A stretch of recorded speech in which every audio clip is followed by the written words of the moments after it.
ఇవ్వనివ్వండి. చాలా ఉన్నాయి ఈ గ్రామాలు. ముదివత్తి గ్రామానికి ఇవ్వడం జరిగింది. ఇక్కడ చాలా మంది మహిళలు ఉన్నారు. మీరెవరు కూడా పథకాలు అడగలేదు జగన్మోహన్ రెడ్డి గారిని. సంక్షేమ పథకాల పేరుతో మీ అందరికీ కూడా అమ్మఒడి, చేయూత, ఆసరా, సున్నా వడ్డీ, అదేవిధంగా గ్రామాల్లో ప్రభుత్వ పాఠశాలలు మెరుగుపరచడం, వైద్యానికి పెద్దపీట వేయడం, రైతులకు పెద్దపీట వేయడం, అనేక అభివృద్ధి సంక్షేమ కార్యక్రమాలు చేపట్టిన విషయం మీ అందరికీ తెలుసు. చంద్రబాబు నాయుడు 2014లో 600 వాగ్దానాలు చేసి అధికారంలోకి వచ్చిన చంద్రబాబు అధికారంలోకి రాగానే హామీలను తుంగలో తొక్కాడు, ప్రజలను మోసం చేశాడు. చంద్రబాబు పచ్చి అవకాశవాది, అబద్ధాల పుట్ట. ఈ 420ని ఎవరు కూడా నమ్మి పొరపాటుగా అతన్ని కానీ మరలా ఆ కుర్చీలో కూర్చోబెడితే సంక్షేమ పథకాలన్నీ ఆగిపోతాయి. వాలంటీర్స్ వ్యవస్థను రద్దు చేస్తాడు, సచివాలయ వ్యవస్థను రద్దు చేస్తాడు.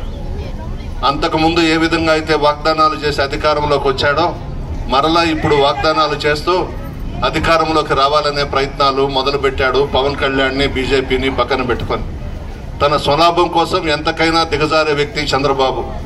ముస్లింలు, దళితులకు రిజర్వేషన్లు ఉండకూడదనేదే వీరి కుట్ర. అన్ని కులాలు, మతాలను సమానంగా చూసే లీడర్ జగన్మోహన్ రెడ్డి గారు. ఒక్కసారి ఆలోచించండి. ఎలక్షన్స్ వచ్చాయి. ఈ 5 సంవత్సరాలు కూడా సంక్షేమ పథకాల పేరుతో మీ మధ్యనే ఉన్నాం. కరోనా 2 సంవత్సరాలు వచ్చింది. ఆ 2 సంవత్సరాలు కూడా సంక్షేమ పథకాలు ఆపకుండా ఆ 2 సంవత్సరాలు కూడా పేదలను ఆదుకున్న వ్యక్తి జగన్మోహన్ రెడ్డి గారు. ఈ 5 సంవత్సరాల్లో కనిపించని వ్యక్తులంతా చంద్రబాబు కానీ, పవన్ కళ్యాణ్ కానీ, బీజేపీ వాళ్ళు కానీ, కాంగ్రెస్ వాళ్ళు కానీ అందరూ కూడా ఇప్పుడు ఎలక్షన్స్ వచ్చాయని ప్రజలు గుర్తుకొచ్చారు. ప్రజలను మరోసారి మోసం చేసేదానికి ఈ మహాకూటమి ఏర్పాటై ప్రజల్లోకి వస్తున్నారు. ఏసీ గదుల్లో కూర్చొని కాలయాపన చేశారు. ఇప్పుడు ఎలక్షన్స్ వచ్చే తలకి ప్రజలు కనబడ్డారు. జగన్మోహన్ రెడ్డి గారు ఆ విధంగా కాకుండా ప్రజల మధ్యనే ఉంటూ పేద ప్రజలు బాగుండాలని, ప్రత్యేకించి మహిళలు బాగుండాలని కోరుకున్న వ్యక్తి జగన్మోహన్ రెడ్డి గారు. మీ ఆశీర్వాదం జగన్మోహన్ రెడ్డి గారికి ఉండాలి.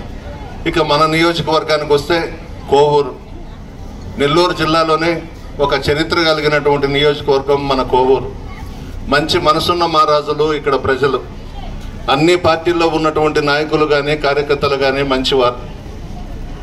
ఇప్పుడున్నటువంటి పరిస్థితుల్లో తెలుగుదేశం పార్టీ ఈ 5 సంవత్సరాలు పోరాడి ప్రతిపక్షంలో ఉన్న వాళ్ళని పక్కన పెట్టి ఒక రాజమాతకు సీట్ ఇచ్చారు, వేమిరెడ్డి ప్రభాకర్ రెడ్డి గారి శ్రీమతి ప్రశాంతి రెడ్డికి. వీళ్ళిద్దరూ కూడా మొన్నటి వరకు వైఎస్ఆర్ కాంగ్రెస్ పార్టీలో ఉండి రాజ్యసభ సీటు తీసుకొని 6 సంవత్సరాలు విలాసవంతమైన జీవితం గడిపి భార్యకు తిరుమల తిరుపతి దేవస్థానంలో మెంబర్గా వేయించుకొని కోట్లకు పడగలెత్తి జగన్మోహన్ రెడ్డి గారి బొమ్మ పెట్టుకొని ఈరోజు దూరం అయిపోయి మన మీదనే పోటీకి వచ్చారు.